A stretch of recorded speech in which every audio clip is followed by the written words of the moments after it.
Hello and welcome to the Rise of the Rebel Matriarch Summit, where today we have the absolutely incredible Vicki Noble, who has come to share her matriarchal medicine with us, all the way from where did you say you were? I'm in Santa Cruz, California. Santa Cruz, California. Now, Vicki Noble is an incredible, she's been in this work for decades, writing, researching, teaching, and really helping women and all people to understand that in the beginning, we were all from matriarchal cultures and we all lived in peace and harmony and bliss, and to an extent, I guess, and that we can get back to that place. She's a feminist, she's an author, a writer, a scholar, and a wisdom teacher. And I am so excited and so humbled to have Vicki here today with us, sitting, across land masses with hearts and hands open to the possibilities of what we can come back to when we really believe in and when we really work hard and join link arms in these times to return to a time of where women and children and life and earth come first. So Vicki, I'd love to hand the mic over to you and introduce yourself. Tell us a little story about how you came to be the formidable woman that you are today. And yeah, I'm just excited to introduce you to our community. Thank you so much, Saoirse. And I'm so happy to see your work. It's wonderful. And for us elders, it's really gratifying to see younger women take up the torch. And all the matriarchal work that you're doing is so precious. And I'm honored to be part of it. So thank you. Okay, darling. I started this work so long ago. If you know me at all, you know me for the Mother Peace tarot cards. I made them with Karen Vogel in the 1970s, and that was really the breakthrough for me into matriarchy. I had been a feminist. I had been in women's health work for since the 70s, since the beginning of the 70s, and by the end of the 70s, Karen and I were making the Mother Peace cards. And it was such a serendipitous experience because we thought we were researching for a really important book. And instead, through a series of wonderful serendipities, Mhm. we started making the images instead and ended up with the Mother Peace. And in my first book, Mother Peace, A Way to the Goddess, I used the word matriarchy, and I was very happy about it. It's been a little hard in America. Feminists haven't wanted to use the word until very recently with some of you younger women. And so, bravo again, brava, I should say. And I started really researching when Karen and I moved to Berkeley in 1976, and we started to do our research for the cards. It was amazing, and so what I thought I might do to start, there's so much, there's just so much I could talk about, but I've just recently written a chapter for a book that's coming out this year, and I thought it might be fun to read a little bit of the scholarly work that I'm doing, and then I'll take us into some images and we'll talk about matriarchy in the most ancient sense. Beautiful, beautiful. Yes. So this is my introduction to this chapter. The concept of an original great mother is ancient and long-lived, yet often dismissed or demonized by historians and philosophers of religion. At best, she is considered the feminine face of God, and perhaps sometimes invited into contemporary progressive circles to be included in sacred worship. But actually, her divine worship dates back to the very beginning of human consciousness and culture, long before any sign of a male deity appears.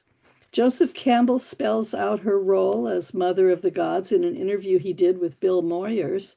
In the fifth episode of The Power of Myth, the two men discuss the mythology of love and the goddess. Campbell says, and when you have a goddess as the creator, it's her own body that is the universe. She is identical with the universe. The female represents time and space itself. She is time and space. Everything is within her, so that the gods are her children. Everything you can think of, everything you can see, is a production of the goddess. I love that. Moyers and Campbell, 1988. And then Aboriginal people of Australia call her the first woman. Ancient Greeks and others described her as the parthenogenetic great mother. Alexander Marshak, one of my favorite scholars, calls her the mythical female beyond time and of no one place, who was either ancestress or mother of the land of death or mother of horned animals, and who could be storied without any realistic attributes or form. I love his language. He uses the language of the storied tradition, and I'd really like to share that. I think it's just a wonderful way to talk about our oral traditions. Marshak is also the scholar whose groundbreaking microscopic research into European Paleolithic calendar bones proved them to hold not the random markings of a primitive and backward people, as the archaeologists have thought, but rather the conscious, time-factored recording, of the female lunar menstrual cycle and the very beginning of documented human timekeeping. Scholars of human evolution have described the so-called leap from the primate family tree into the human being as having to do with our upright posture or bipedalism, coming down from the trees and walking on the savanna, the harnessing of fire, eye-hand coordination, tool making, and our development of language as essential ingredients in the transition to our big brains and the creation of culture. Most of these innovations happened over hundreds of thousands or even millions of years, culminating, from our point of view, in our modern human species. The missing piece in this story of our evolutionary development pertains to the novel connection of human female biology to the cycles of the moon. It's my theory that this amazing lunar synchronization, which differentiates humans from even our closest primate cousins, the bonobos and chimps, that this emerged as we abandoned estrus, the period of heat by which a female primate visually signals the male that she's fertile. Instead, human females, remarkably,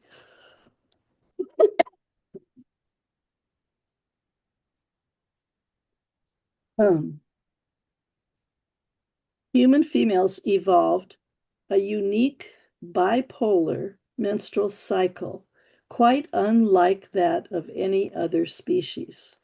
Whereas many female animals show a little blood at estrus, human females bleed when we are not fertile.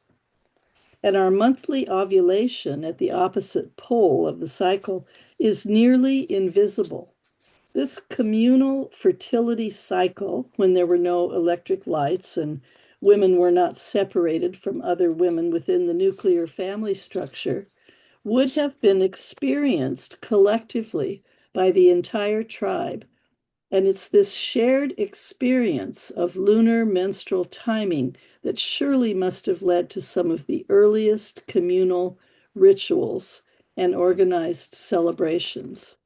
The storied tradition, Marshak's words, revolved around what he says, the primary processes and functions of women, including maturation, menstruation, copulation, pregnancy, birth, and lactation. Marshak understood that this oral and symbolic female-centered tradition included the initiation of young women. All this he discussed within the framework of humans developing ever larger brains with more cognitive capacity over time, which he attributed in part to the mother-child bond with its early pre-verbal interplay, affirming that the time-factored and time-factoring content and complexity contained in story would have evolved as the brain itself and human culture evolved. So he says, he talks about the original social unit, the mother and child, and I'm very excited about that. That's pure matriarchy, mother child, the original social unit. There were female anthropologists in the 1970s at Berkeley studying anthropology, physical anthropology. And then they went into the field and they had different experiences than all the male archaeologists had had. And it was one of these women, Dr. Judith Schierick, whom I was fortunate to meet in the mid 70s in Colorado Springs, where she arrived as a visiting professor at Colorado College in 1975. It was she who first alerted me to the loss of estrus in early human evolution and how significant this was. Unfortunately, Judy died before disseminating her groundbreaking theory, which I barely understood at the time, but which has turned out to be one of the central tenets of my scholarly research over the decades. It's like she bequeathed it to me. Mm. It was Nancy Makepeace Tanner and Adrian Zillman whose early work upended the long-standing view of early humans as having evolved from male strategies of hunting, violence, and dominance. You know, you've heard all about man the hunter. Tanner's fieldwork in Sumatra led to the writing of her early path-breaking book on becoming human. That was 1981. Tanner was a physical anthropologist and asserted that gathering was a new way of exploiting plant foods with tools, which emerged as the basis for the hominid divergence, for the divergence on the primate tree of the human family. Gathering, women's gathering. It's often so overlooked. Mm. And that it was females who were responsible for the innovations of collecting, carrying, and sharing plant foods, while, quote, males were likely still foragers, eating available foods as they went. Mm. So Tanner and Zillman proposed that the mother-offspring tie was primary. This was the elemental social unit. And then Tanner explained that bipedalism and the move out of the forest and onto the savanna brought about extended periods of infant dependency. And so altruism, she says, arose from mothers consistently sharing food with young, and I would add with each other. While for males, it was primarily their individual survival that was an issue in terms of natural selection. This is all physical anthropological talk. And Mm-hmm. perhaps most importantly, she posited that since mothers probably carried infants with them wherever they went, they likely formed small, genealogically based social groups, matriarchy. Mm-hmm. The original female communal bonding is the basis for the social organizational form we call matriarchy. Together, the Council of Women, women at the center, govern, but they do not rule.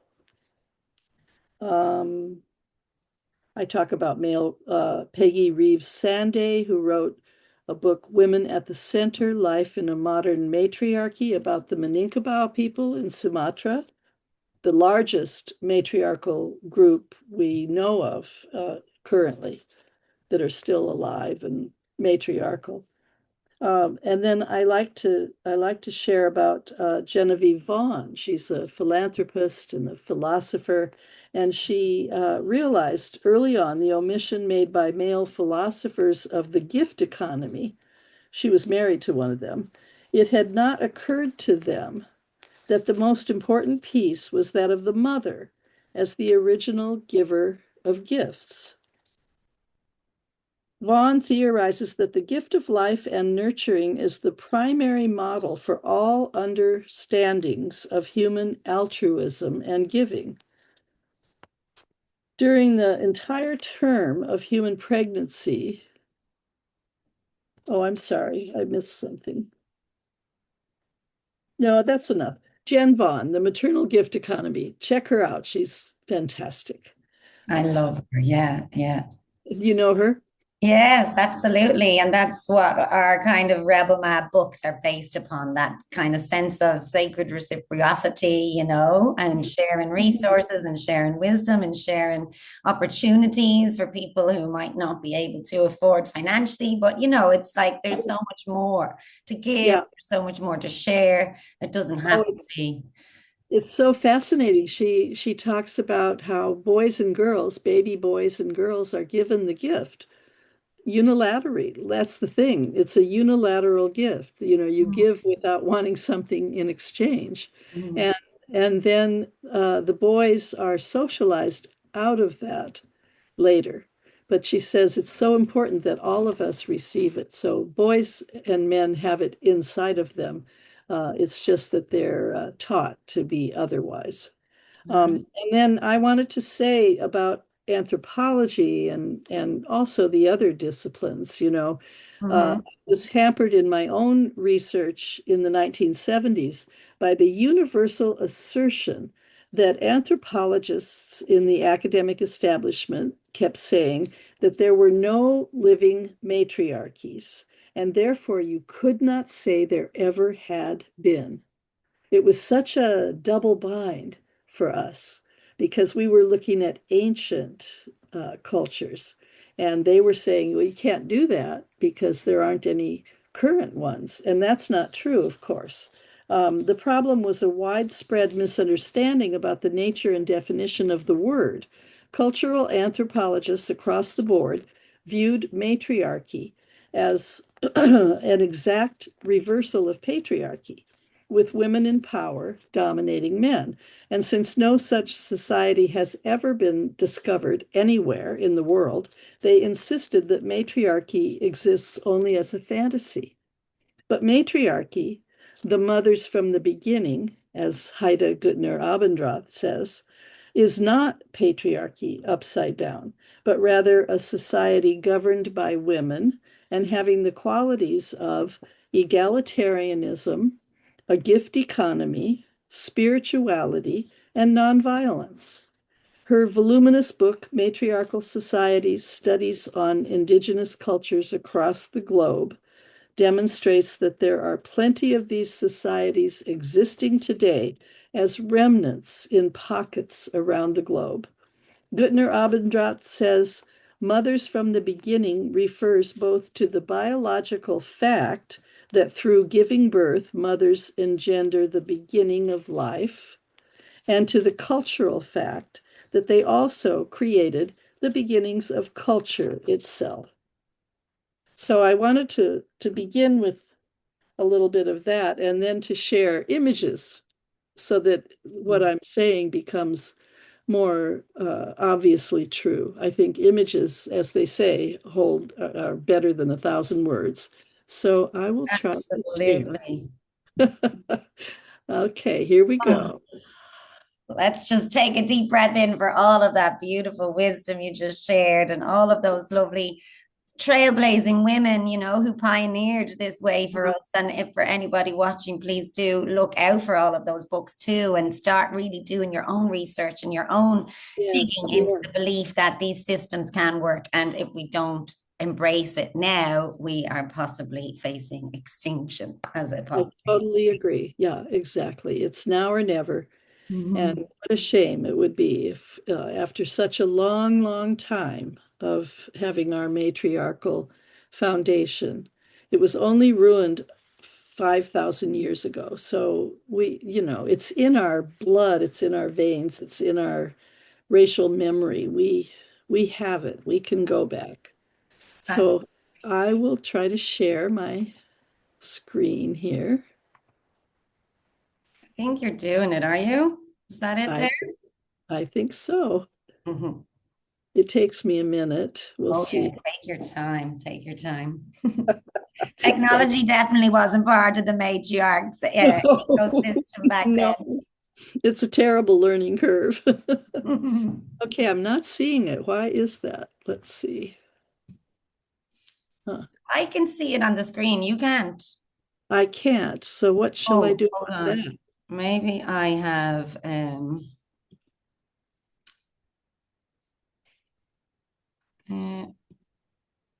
no, can you see it now? Mm-mm. Switch to sharing content. I could stop the share and then try again. Try that. Okay. Okay. Share settings. Okay, here we go. All right, Now I perfect. have to get it just right.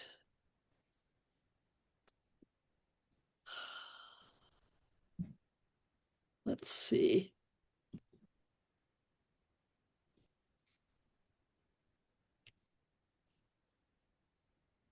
Hmm.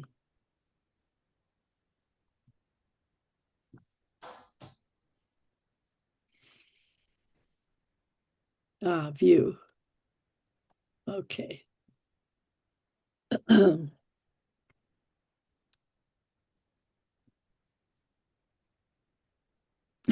Now I have a blank screen. What do you have? I can see it. What is okay? I don't know why it's happening. There we go. Uh, Sorry, everybody. Just give it a minute. The don't worry. little bit is going around. Maybe it's just loading for you. Yes, I think maybe so. I don't know why. It doesn't usually take that long, but let's try it. Oh Yeah, dear. there you go. That's your first page I can see. Can you? Yes, but do you see all the other stuff on the side? Yeah, It's okay. I don't yeah. usually like that, but I don't know what to do about it. All right, maybe go into layout. Mm, there. Oh, I don't know Yeah. what I did, but it worked. Okay. So Okay. this is even now after a decade is kind of old information. This is Pinnacle Point Cave in South Africa, and it's really it's about 166,000 years BCE, Mm-hmm. which they used to think was the earliest signs of modern humans. But now they've pushed it way back. It's more like almost 300,000 years, I think, and it'll probably just keep going like that. But in any event, what I'm interested in is the fact that we all came out of Africa. And so the heritage that we find there belongs to the whole world. And I think so much of it has to do with matriarchy and the motif of the Great Mother in some way, or the early ancestress. So here are the bonobos. I love the bonobos. They're fabulous. They didn't get as much attention for a long time in anthropology as the chimps, but it turns out, they're so peace loving, and they make peace through sexuality.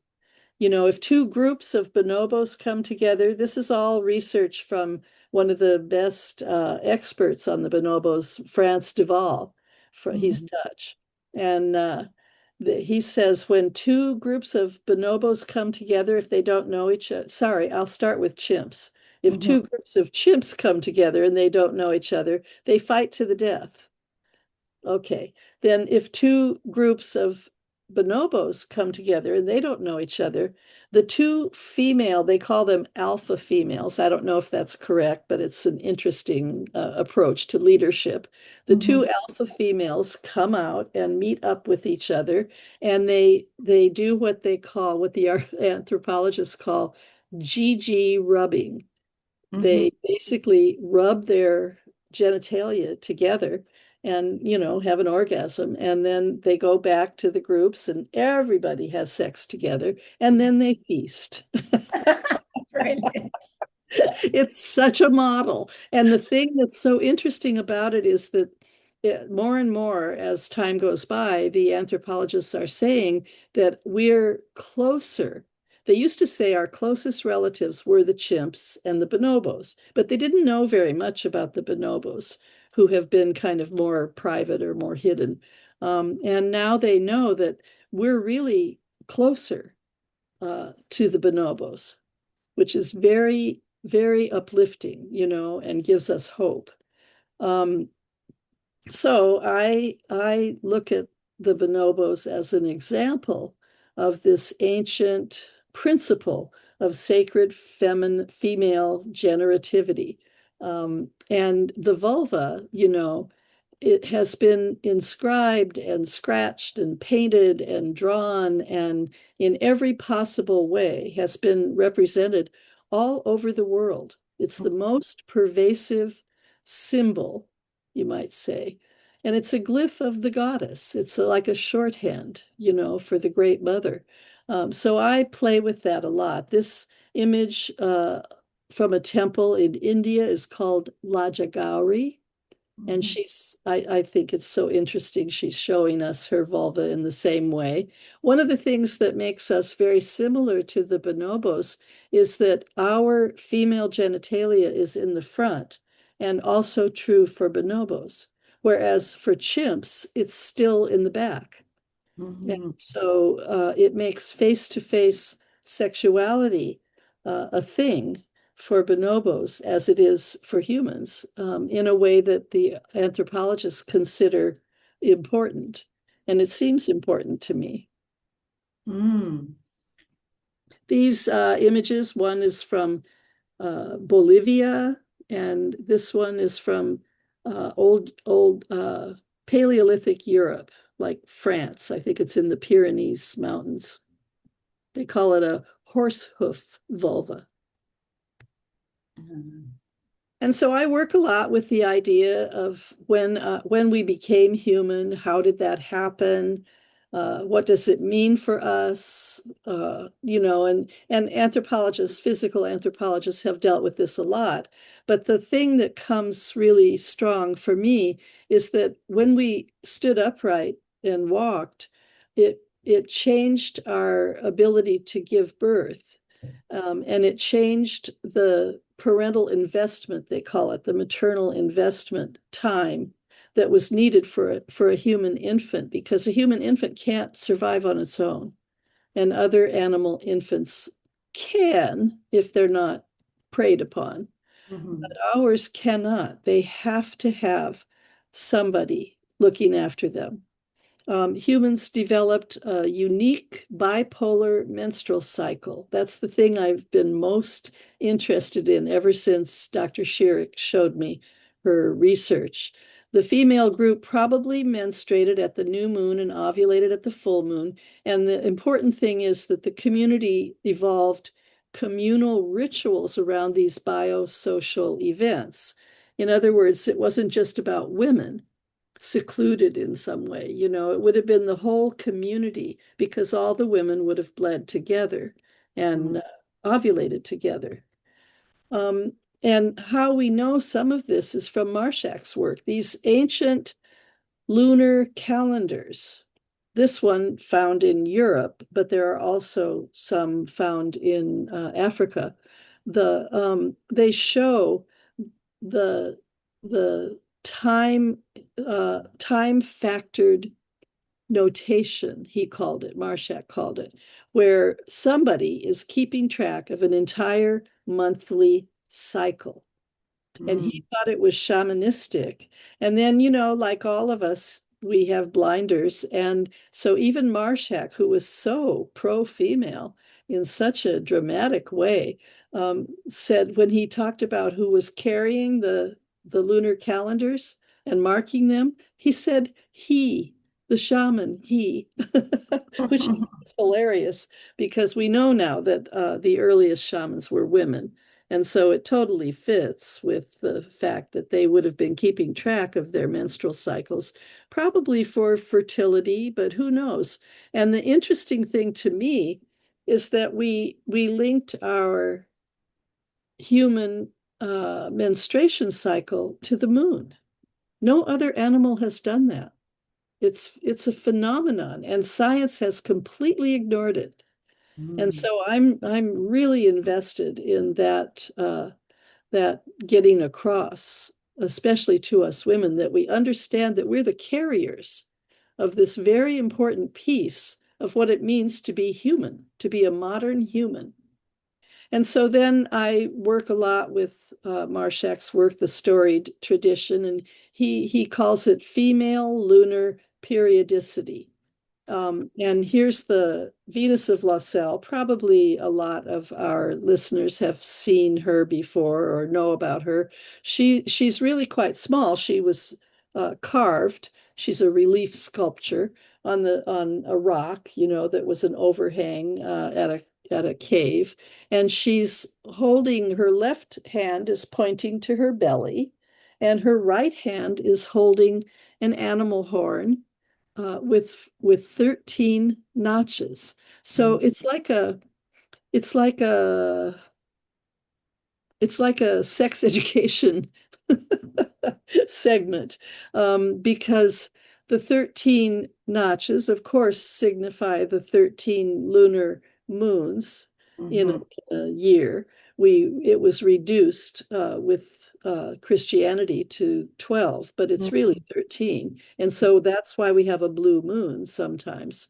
And also the 13th day of a woman's cycle is when she's fertile. So if they were working with fertility, then it's obvious, that they understood all of this. And this is 30,000 years ago. Wow. And these are just a variation on some of the lunar calendar bones. And then the Upper Paleolithic in Europe, that's when all this art happened. And it was, as I say here, vulva signs, lunar menstrual calendars, dancing women, and the great goddess. So here's the Venus of Willendorf. Some of you may have seen her before. She's been on exhibits. And oh yeah, a baboon fibula with 29 incised notches has been recovered from a cave in Africa, kind of from the same period of time. So we know it came out of Africa.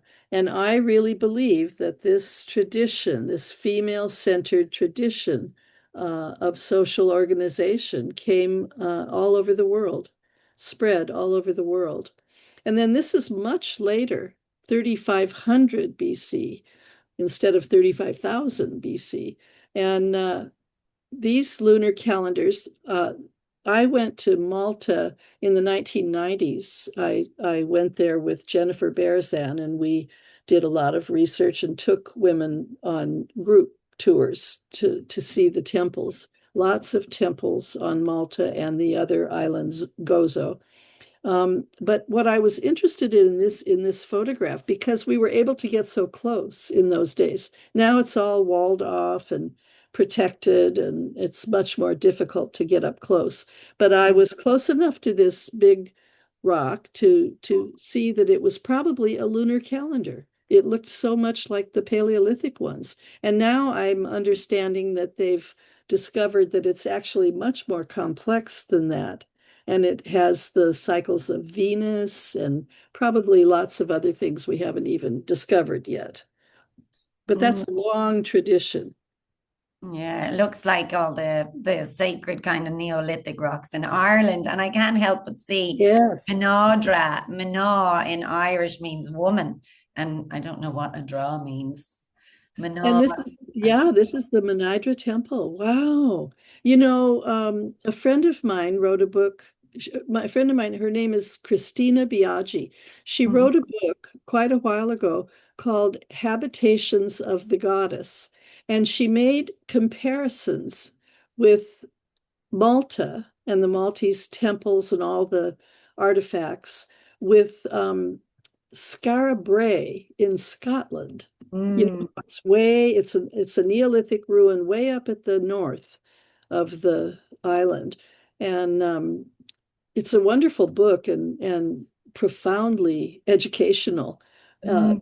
She did make those comparisons, really believing that the cultures were connected or that one went one to the other. Yeah, Uh, yeah. Wow. yeah. And then this is a site on the Danube River. It's called Lipinski Vir, and it's a transitional site from the what they call the Mesolithic period, which is the hunter-gatherers, or in this case, the fisher-gatherers, and changing over through a transition to the farming culture. Bless you. Excuse me. And I went to Lipinski Vir in 2004. And so from the view, I'm standing in Serbia at the site and looking across the Danube River into, uh, I'm blanking, Bulgaria and Romania, into Romania. And this site was originally, this is an original picture from the archaeologists of what the site looked like when they first excavated. And it was all these triangular huts or structures. They're vulvic. And then there were these boulder goddesses, or sometimes they call them fish goddesses, because they do look like those huge fish found in the Danube River. And you see that she's holding open her vulva like a Sheila gig. But the Yeah, she Sheila looks like Sheila, yeah. but they don't show up supposedly Mhm. until the medieval period. But that's not true. Here she is, 7,000 years before that. Wow. Um, yeah. And so that was very exciting. And then when we were there, I was with a group of archaeomythologists with Joan Marler, who was Maria Gimbutas's right-hand woman and her editor and her protege. Joan has continued the work of Maria Gimbutas, who really put the goddess culture on the map. Uh, Mhm. and the day we were there, the archaeologists were showing us some new finds. We were outdoors, and an old man from the village came and brought this loaf of bread. And I looked at it. I was floored because I had been doing Dakini mandala practices from Tibetan Buddhism for Mhm. several years. And I felt, what is a Tibetan mandala doing here in old Europe at a Wow. site that's 8,000 years old? What does it mean? And so that sort of started me on a quest. And I worked on this template for years, just adding to it over and over again, adding more and more and more, and coming to the understanding that this mandala of 8 points, the 8 lunar phases, the 8 special power points in a solar year, that was a structure that actually the Tibetans and India don't own. It's all over the world. I think practically every indigenous culture has some version of Mhm. this structure that they honor. And it all starts in the very beginning with the menstruation cycle. It all starts with the synchronization of our menstruation with the lunar cycles and the fact that we have dark and light. And and that's the Tao. The Tao is the I Ching, the mother with the boy and girl babies in her belly. It's the original matriarchal symbol of life. Um, and then and I love it. I love it because, in the black half, the winter, the dark moon, uh, what matters is the little point of light. And that's what we celebrate at the new moon. And that's what we celebrate at the winter solstice. We don't celebrate the dark. We celebrate the moment that astronomers tell us the new light has begun. The Mm-hmm. return to the light has begun, the increase in the daylight. And the same with the summer solstice, the white half with the black dot.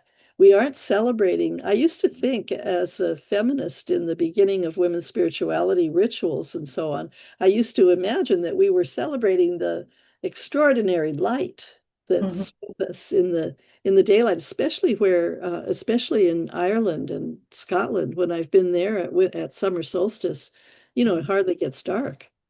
Mm-hmm. It's amazing. It's light until forever, and that's true. But that's not what we're celebrating. At the moment of the actual summer solstice, we're celebrating the beginning of the decrease of light going back into the winter. So we're always looking at the lunar cycles, the new moon, crescent, first quarter, gibbous, full moon, waxing to disseminating moon, last quarter moon, and finally the balsamic moon. And those lunar phases are then superimposed over the solar year. And they tell us about the what we call the goddess holidays in pagan terminology. But these power points are real, whether you know about it or believe in it or not. And so they affect us all over the world, and they're celebrated all over the world and honored and revered and ritualized in various ways. So this one on the right is an example of the mandala shape. It's from Nepal. This was a fire pit in a courtyard of a goddess temple, and it was they said it was the fire pit devoted to the pre-Buddhist goddess, a grandmother goddess called Ajima. But if you go to Peru, it's exactly the same, and it's called the Inca cross. And if you go to Argentina, it's the same, and it's got a goddess name, Chacana. They still remember that it's a goddess. The Incas were an empire. They colonized and brought together all the different indigenous people, but it's not their cosmology. It's the ancient cosmology of the indigenous people. What else do I want to tell you about that? I feel it's so powerful. You see the Tibetan shape of a temple. Oh yeah, yeah, I see that. Yeah. That's the 8 points. You Mm. And know, it's or so true. I mean, if we all lived in terms of that wisdom of the lunar cycle, we'd all be a lot more harmonious from within. Like, even I live now in Indonesia, which doesn't really have seasons, it has a rainy season and a dry season, but it doesn't have the falling of the leaves for for autumn, and then it doesn't have the Kaliak days of the dark winter where we hibernate and go inwards and really be stripped back bare to the bone, basically, because she really invites us into the deep and descent, yeah, only to yeah, then awaken with the spring energy of Bridget and feel that fire lighten from within again, like the that possibilities just, quickening. yeah. Yeah, yeah, And then on to summer, to Belta now, when it's really, really flourishing and blossoming, and we allow ourselves to be seen again. And yeah. it's crazy because, yeah, I still live in tune with those cycles. There's a part of my body knows it. And only now am I coming awake again after the hibernation of winter, even though I was in a summer time. Yes, and just the sense of relief when the Mm, days start to get longer. We tolerate the dark. We allow it. We worship in the dark. yeah. But in the spring, it's so life-bringing. Yeah. It's a lot of pagans and different cultures call it the eternal return. And it used to irritate me so much that the archaeologists and anthropologists would act like the primitive people of these indigenous cultures were just so superstitious, that they thought if we didn't celebrate the winter solstice, the sun wouldn't return. Well, Mhm. that's not true.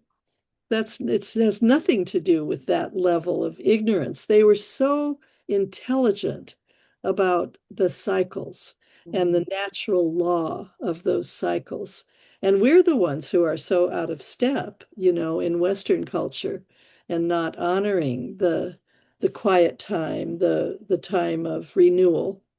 Yeah, and it's so sad because we rush and we push and we want to force our way out of this like feeling in our body and the innate wisdom that wants us to slow Yes, down and listen. And that's yes. what creates so much disharmony and sickness. And it's just this patriarchal world that we live in that doesn't allow us to honor our natural rhythms, which is our superpowers at the end of the Our day. superpower, exactly. Our connection to original human matriarchy. Mhm.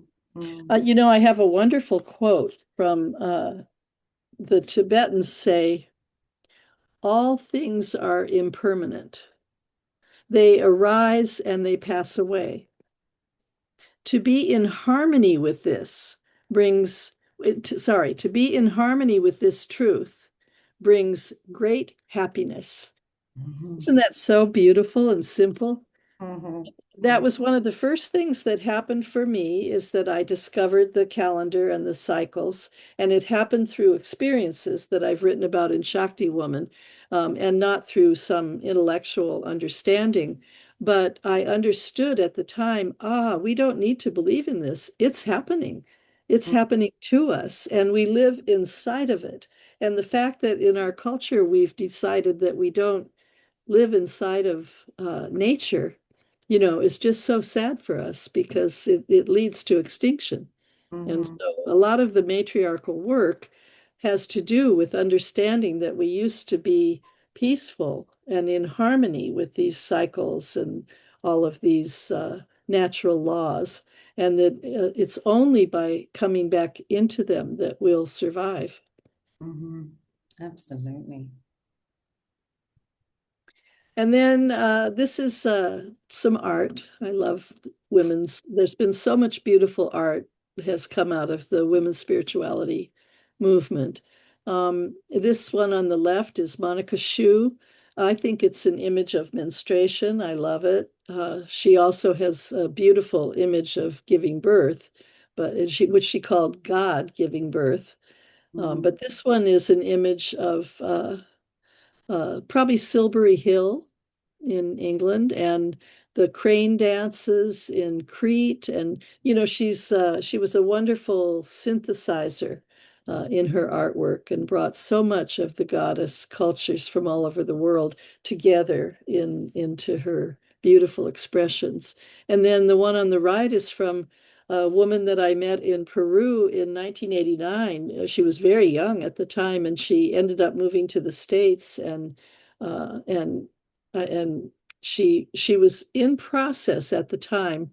Mariela de La Paz, she's still painting after all these years. She's a beautiful shamanic painter, and she was making a deck of tarot cards from the Mapuche uh, tradition. She was initiated into the Mapuche tradition and had some Mapuche blood.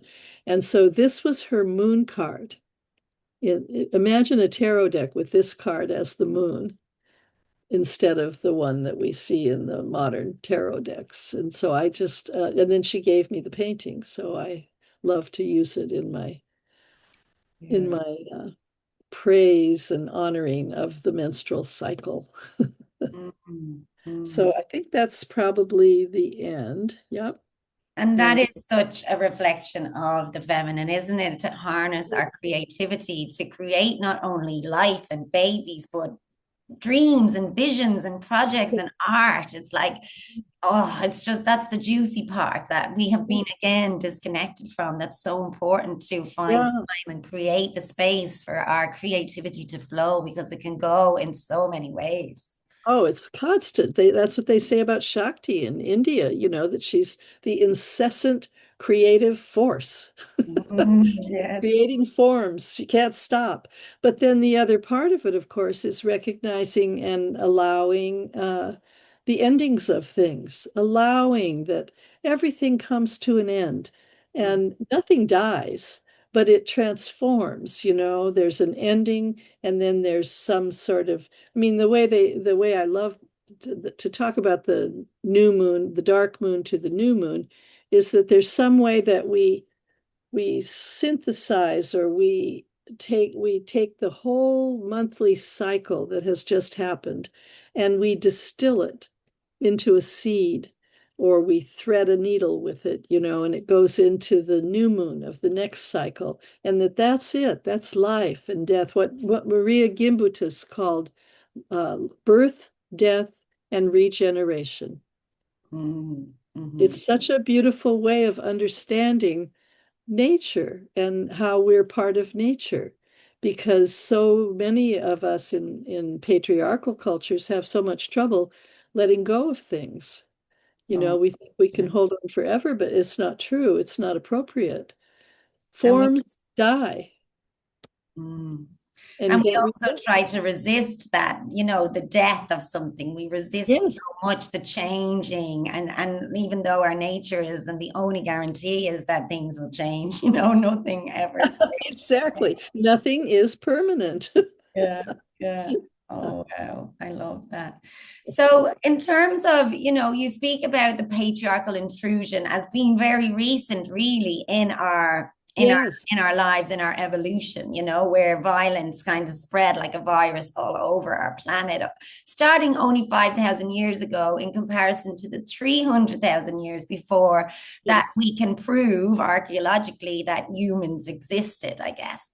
And you love to help women to realize that matriarchy is not patriarchy in reverse, which I feel like you spoke about that a little bit in the slide, but I'd love you to kind of, go a little bit more, delve a little bit more into that, to give us practical ways of how we can actually embody matriarchy in our everyday lives as modern women now, at different times, different technologies, different tools. How can we live like matriarchs now, which is the kind of theme of this summit?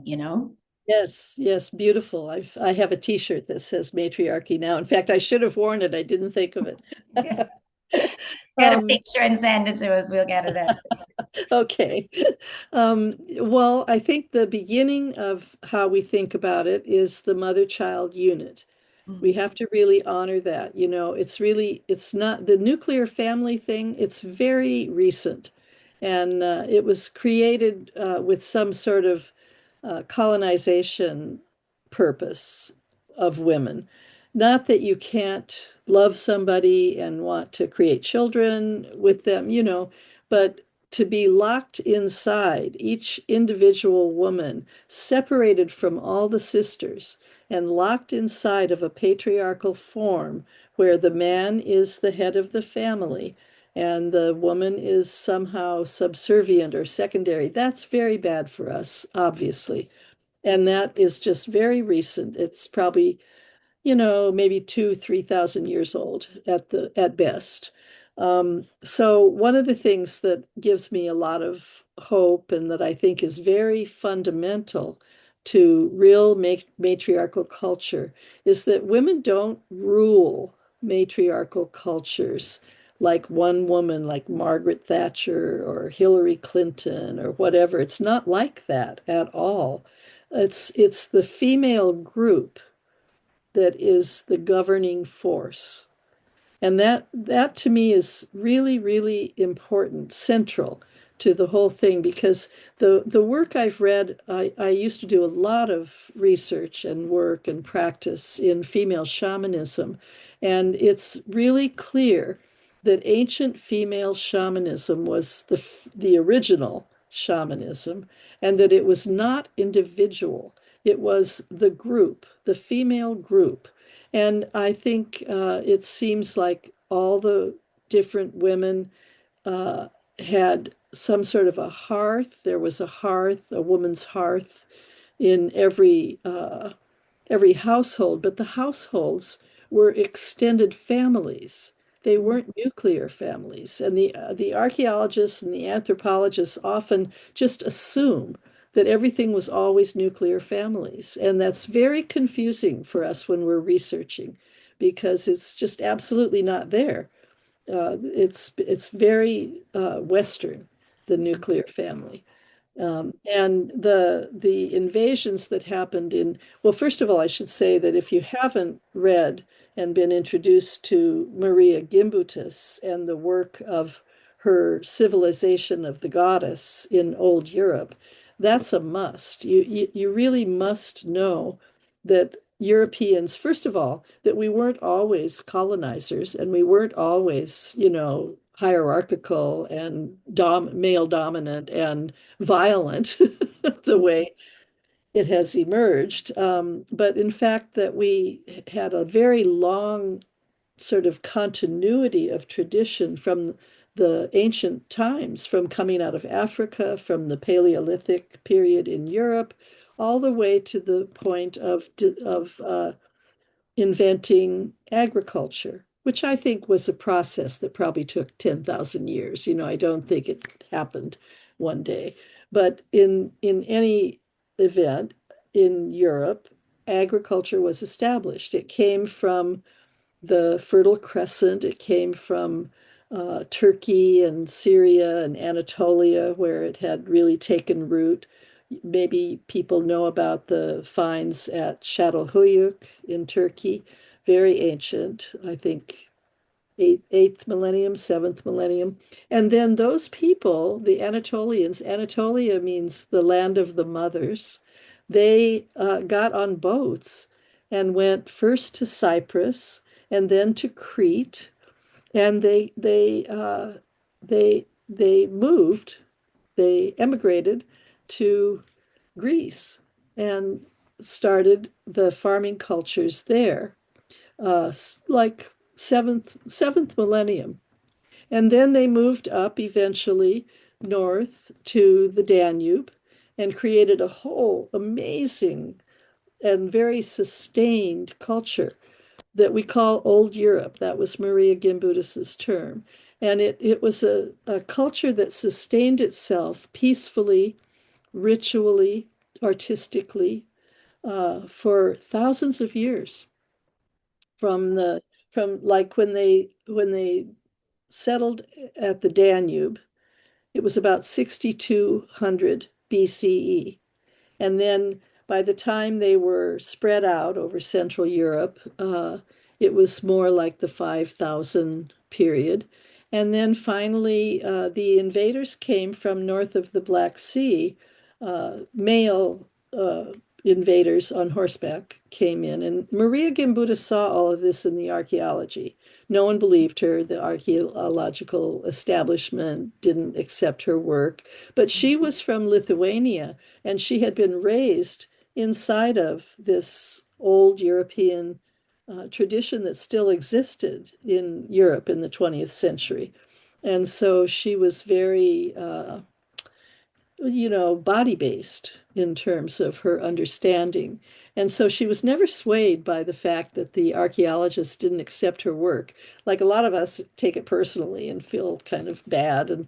And she didn't do that at all. She was so secure in her understanding of what she was seeing, that it was just wonderful to be around her. She was just a great role model for us. And I think she became a kind of avatar for us in the women's spirituality movement because she grounded our intuitions and our felt experiences in hard science, in Mm. in archaeological real science, So it was wonderful, and she was so real and such a extraordinary person, such a big intellect, and so many facets of her intellect were available to her. She was a linguist, she was a folklorist, she was a scientific archaeologist. She did her own digs. She just had so much going for her. I think she read in like 20 languages or something. And so we benefited from that incredibly in the 1980s. I met her in the late 1980s, and it was wonderful to know her because she respected us and our Mhm. scholarship, and we loved her, and really felt that she was our mentor, which she was. But Yeah. we'd go visit her, and she would feed us pies that she baked and things like that. So anyway, everybody needs to know about her work because it's so groundbreaking to understand that the culture went on for such a long time, and there were lots of people, it grew into real civilization. And the archaeologists always said that you could only have a civilization, if it had centralized government and hierarchy. And she didn't see any of that, of course, because it was governed by women. And Yeah. when women govern, they just don't do that. They're horizontal in their governing style, and they basically it's all governed by oxytocin. Mhm. So when there's a need, the oxytocin flows, and it causes collaboration and protecting the children and things like that. And the more oxytocin you share, the more is generated. So it's this amazing phenomenon of the female group, and it pacifies testosterone. And so matriarchal men are happy. They're Mm. fine, because matriarchal cultures are egalitarian, even though women as a group are in the governing structure or position. They're doing it like mothers, taking care of everyone's needs, making sure everyone's needs are met. And that's the whole concept that Genevieve Vaughn has developed from the about the matriarchal, sorry, the maternal gift economy, that it's giving to needs without expecting anything in return. It's not exchange. It's not a market economy. And it's just so true and authentic, and it's so deeply in us, even though at this point, you don't see it happening in the culture. So Yeah. one of the things I think about in terms of your question is, women, I noticed a lot of my students in their 30s getting nervous about the time, it's time to have a baby, got to find Mr. Right. And I encourage them and have always encouraged all my women students to stop looking for Mr. Right, because at least in the United States and especially in California where I live, the divorce rate is 75%. So it's a doomed institution. And so, you can want it and you can do it if you want to have the experience. I've done it. It's an interesting experience. It's just not sustainable. And so you need to know that the men are going to come and go and that you're going to be left with the children.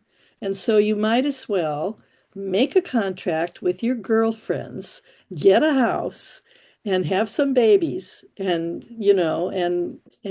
keep the family as an extended matriarchal family where the men can come and go and it doesn't matter. It doesn't harm anyone. But of course, we need structures to make that possible. We need economic structures that would somehow help women to do that. But I think it's a beginning, at least, to start imagining different forms and structures for putting our matriarchal uh, desires and, imaginings into real form where they can actually be lived. Very It won't be nice. the same. It's not, a mother and her children and grandchildren and all of that. It's not, we'll probably never replicate that, but we can use it as a model for how to think about how we want to live. Yeah. Because, so many of the men complain about feeling so stifled inside of their role in the human nuclear family, and women feel imprisoned. So, why do we want, and also the level of domestic abuse Mm. is right off the chart, and I've when I talk to audiences of men and women, I always talk about that these men love these women. They don't want to be hurting them, but there's something about the structure that causes it to happen. And I think we just have to break the structure. You know, in Mm. the 70s, the women's movement, we said, smash the nuclear family. Yeah, and I mean that would be the dream, you know. I know for me, I grew up and my mother was very much the matriarch of our household. My dad left when I was young and she, you know, ran the house and she worked and I was raised by the village, by grandmothers, by aunties, by friends, by everybody. And she did have a kind of support network of other women who had kids the same age. And that was beautiful, you know, and I really feel like I benefited from that. But now I am a married woman and I've got two kids. And for a long time, it was like it would be a failure to, not a failure, but if my marriage is to end, then I would be going down a path of, you know, that happening again that in a bad way, yeah, because the world makes you, the culture makes you think that you need to be in this nuclear unit. And you know, then I went down the path of feminine kind of embodiment work, which I thought was the answer to my prayers of, you know, holding so much and doing so much. And, you know, I needed to soften, I needed to surrender. But that's all a load of bollocks, too, you know, excuse my French, because you don't want to give all your power away and then you be in a position where you're so vulnerable and where you're so, you know, you've lost your purpose and you're not being treated as the matriarch in your household. You're being treated, as you said, as a subservient kind of thing. Yes. Yeah. And it's like, and how to switch from then that programming of like trad wife stuff that my ma was like absolutely horrified that I would be talking about this. And I didn't realize at the time that I was actually feeding into and maybe making worse the conversation around making life better for women, you know? Yeah. But I didn't know. I'd kind of been, yeah, conditioned or just from that whole kind of whitewash spiritual Yeah. program, you know? Exactly. And now that I've awoken to the matriarchal way, I'm like, oh, fuck. In the beginning, that's the way it was for me, as well Yeah. as in the beginning of Yes. time. Yes. And you know, it's so when I was pregnant at 19 and got married to an Air Force officer. It was really the wrong life, but I loved having my babies. And I loved that period of I was sort of stuck in that marriage for 5 years, and I promised myself when the door opened I would go out. But in the meantime, I knew that I had made my own karma. You know, I didn't understand the word karma, but I knew that in some way I had made that happen. And now I was in it until I could see some way out. And I spent the years just really having fun being a mom and having these little baby girls. It was so much fun. And I think that's part of what leads us to those distortions of the trad wife and the, you know, thinking that we can somehow fit into that simple-minded sex role stereotype of the wife, you know, the wife and mother, the domestic partner. Um, it's because we have a natural affinity for birthing and rearing children. Not everybody, obviously, and all women don't have to, you know, of course. But I loved it, and I still love it. You know, I loved being a grandmother. It's just wonderful. Yeah. And so we just need structures that will hold us and honor us in our authenticity. And the work I do, the spiritual work I do with women these days that I've been doing for 25 years is Dakini mandala practice from Tibet. And it's that same shape I was showing you, the Mm. mandala. And in the mandala, you invoke the five dakinis from the four directions and from the white one over your head.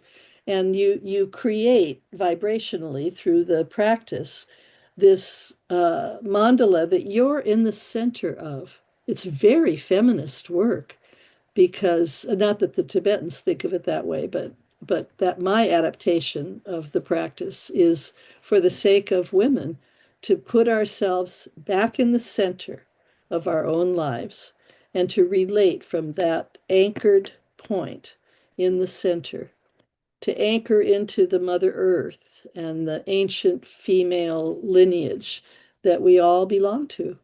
Mm. Beautiful. I love that. I love that. Thank you so much. I'm aware of your time and I know it's late there where you are. I could talk to you all day. But just in terms of, wrapping it up, is there anything else you'd like to share? Maybe let people know where they can find you and what you would, I guess, your parting words, your parting glass. What would you like to say or share? Well, I really believe and have believed for a long, long time that this model has been presented to us, this matriarchal model.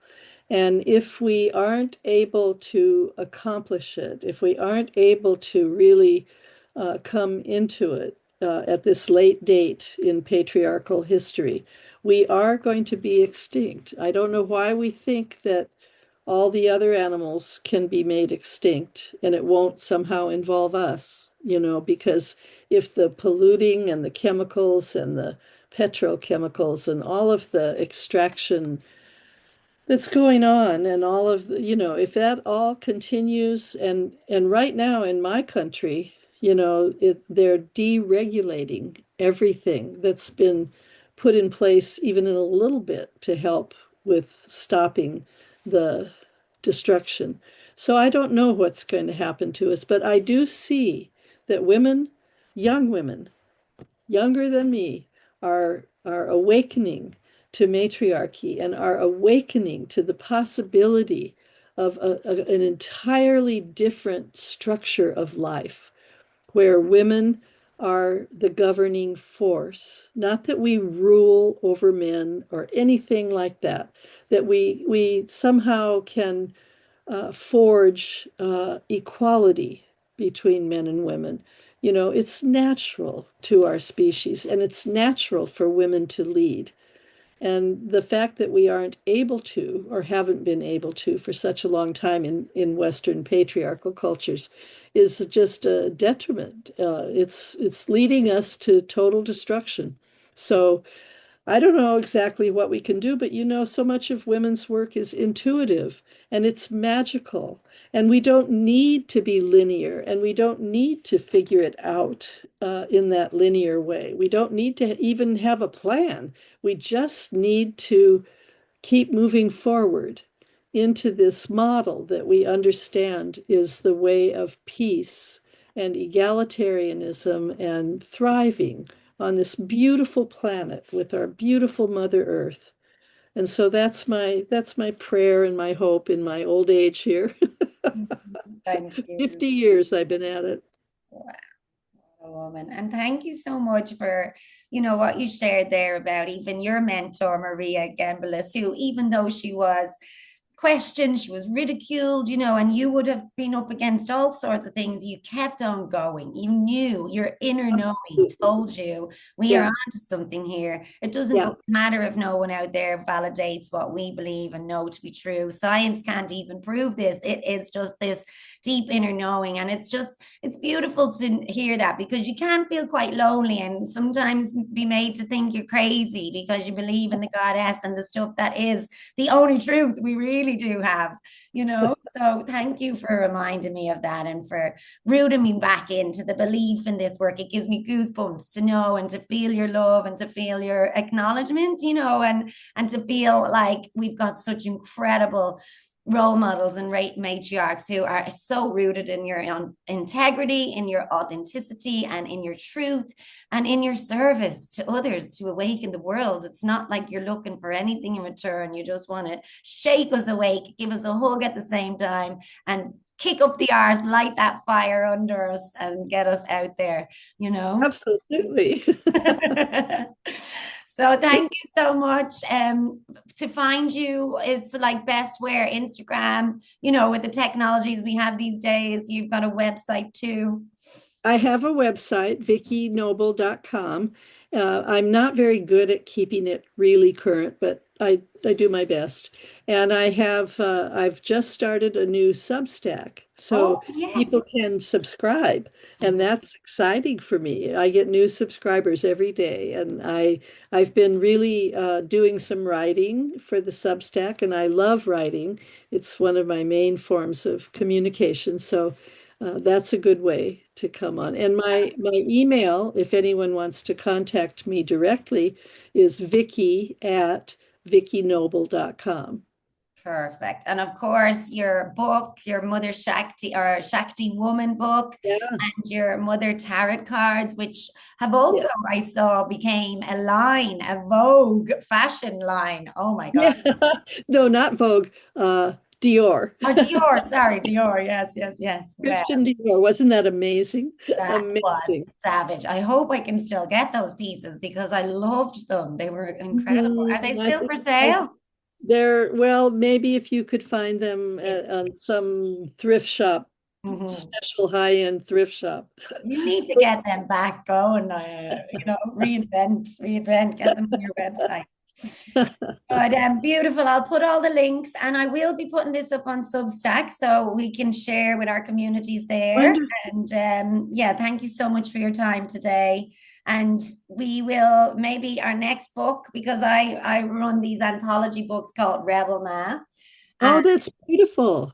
this is a piece of art from Dee Mulrooney, who is a divine feminine artist. It's called Women's Stories of Revolution. I And want it. I'll get one. I will send you one, yeah, or if you can grab one. And also, our next book, I want to call it Matriarchy Now. So maybe you can contribute a chapter to that. Oh, I'd love to. Thank, Amazing. thank you. All right, It's been beautiful. Thank you wonderful so today. much. Have Yeah. a beautiful evening. Thank you. And Blessed I'll be. talk to you again soon. Bye bye.